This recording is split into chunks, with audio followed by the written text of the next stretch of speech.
परवा मी चिंचवडला गेले होते एक भांडण सोडवायला. सासू नवरा आणि बायकोंचं भांडण, प्रचंड भांडण. का भांडताय? याची आई म्हटलं तुमच्याजवळ राहते का? नाही. बीडला राहते. येतात का? नाही.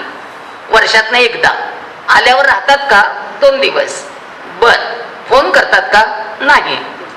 त्या गावात रेंज नाही, ट्रंक कॉल लावावा लागतो, फोन नाही. बर.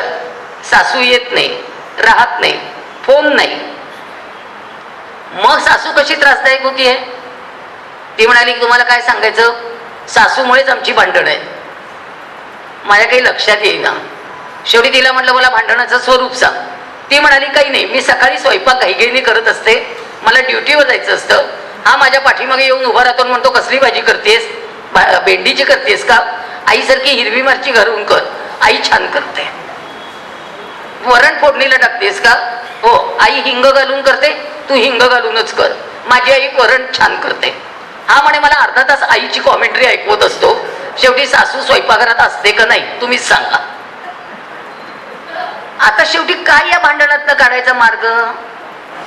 त्यामुळे सगळ्या तरुण पुरुषांनो, बायको समोर आईच्या स्वयंपाकाचं कौतुक करायचं नाही, पहिल्यांदा लक्षात ठेवायचं.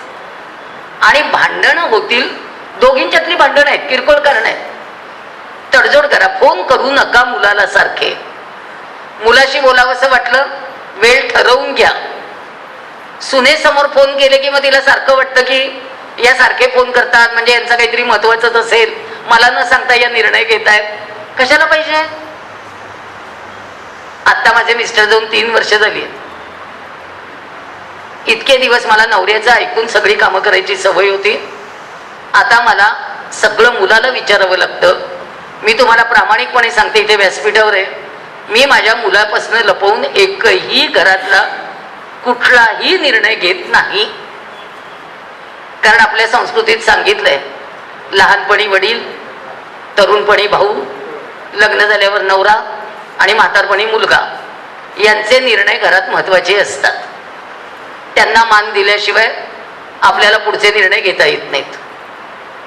आपण मुलाकडनं निर्णय ऐकायचे असतात, फक्त निर्णय लादायचे नसतात.